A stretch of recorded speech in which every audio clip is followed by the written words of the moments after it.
நான் சொல்லட்டும், வேதம் சொல்லுகிறது, இந்த கர்த்தரை விசுவாசிக்கிறவன் எவனோ அவன் வெட்கப்பட்டு போவது இல்லை. ஆமென். அல்லேலூயா, அல்லேலூயா. உங்களுக்கு வெட்கமா மகிமையான்னு சொன்னா, உங்களை கர்த்தர் தம்முடைய நாமம் மகிமைக்காக அவர் உங்களை தெரிந்தெடுத்தார். அல்லேலூயா.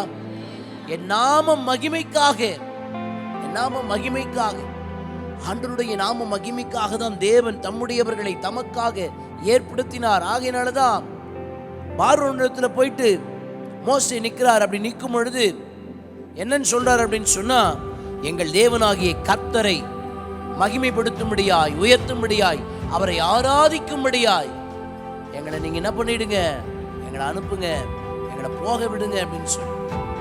ஏன் அப்படின்னு சொன்னா, இந்த இஸ்ரவேலின் தேவனாகிய கர்த்தர் இஸ்ரவேலை நேசிக்கிறபடினால நாங்க அவரை மகிமைப்படுத்தணும், நாங்க அவரை மகிமைப்படுத்தணும். நான் உங்களை பார்த்து சொல்லுகிறேன், உலகம் நமக்கு வெட்கத்தை கொண்டு வரலாம், ஆனால் தேவன் நம்மிடத்துல வைப்பது மகிமை. அல்லேலூயா. கர்த்தருடைய நாம மகிமை, கர்த்தருடைய நாம மகிமை.